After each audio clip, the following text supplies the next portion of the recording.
రసహృదయులైన సంగీత ప్రియులందరికీ శుభోదయం. Dual tone singer channel మీ అందరికీ స్వాగతం పలుకుతోంది. ఈ రోజు ఈ కార్యక్రమంలో మీరు వినబోతున్నటువంటి పాట 1964వ సంవత్సరంలో ఆత్మబలం అనే చిత్రం కోసం ఆచార్య ఆత్రేయ రచించినటువంటి గీతానికి సంగీత స్వరబ్రహ్మ శ్రీ కెవి మహదేవన్ గారు సంగీత దర్శకత్వం వహించగా మన గాన కోకిల మన సంగీత సరస్వతి శ్రీమతి పి సుశీలమ్మ తల్లి ఆ చిత్రంలోని కథానాయిక తన ప్రియుని కోల్పోయినటువంటి సందర్భంలో పాడుకునేటువంటి భావనాగర్భిత విషాద గీతం.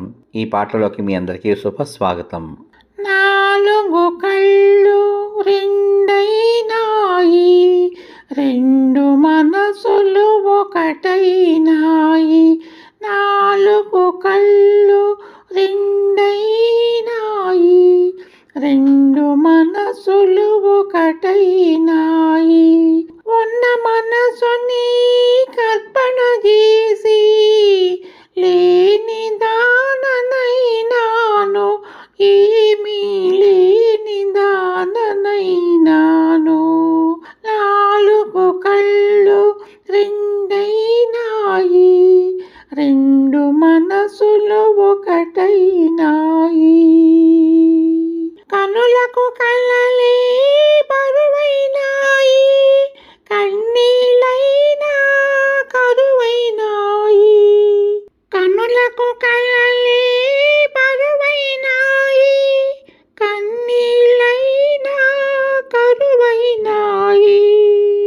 రెండో లేక పండు రేకులై, రెండో లేక పండు రేకులై. ఎందుకు నాకీ కనుదోయి, ఎందుకు నాకీ కనుదోయి, ఇంకెందుకు నాకీ కనుదోయి. నాలుగు కళ్ళు రెండైనాయి, రెండు మనసులు ఒకటైనాయి. కదిలేసిలగా మారిపోతిని, కథగానైనా మిగలనైతిని. కదిలేసిలగా మారిపోతిని, కథగానైనా మిగలనైతిని. నిలువున నన్ను దోచుకుంటివి, నిరుపేదగానే నిలిచిపోతిని. నిలువుగా నన్ను దోచుకుంటివి, నిరుపేదగానే నిలిచిపోతిని. నే నిరుపేదగానే నిలిచిపోతిని.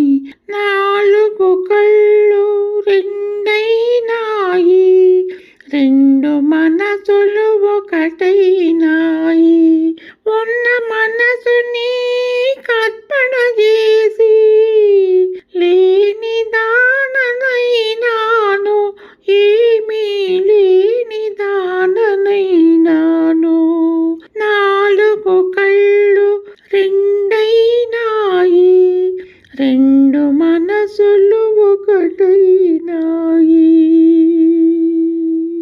ఈ పాట విన్నాక మీ అమూల్యమైన అభిప్రాయాన్ని వీడియో కింద పొందుపరచమని కోరుకుంటూ మళ్ళీ రేపటి భాగంలో మరో ఆణిముత్యం లాంటి ఆపాత మధురంతో మీ ముందుకు వస్తాను. అంతవరకు సర్వే జనా సుఖినో భవంతు. మరియు మీ అందరి రసహృదయాలకు నా హృదయపూర్వక ధన్యవాదాలు. మీ యొక్క చక్కని ప్రోత్సాహానికి నా హృదయపూర్వక కృతజ్ఞతలు. శుభమస్తు. స్వస్తి.